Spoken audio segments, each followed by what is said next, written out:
Ну а здесь понятно,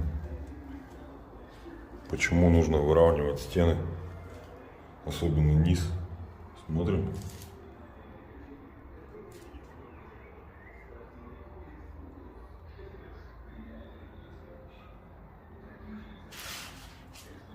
То есть просто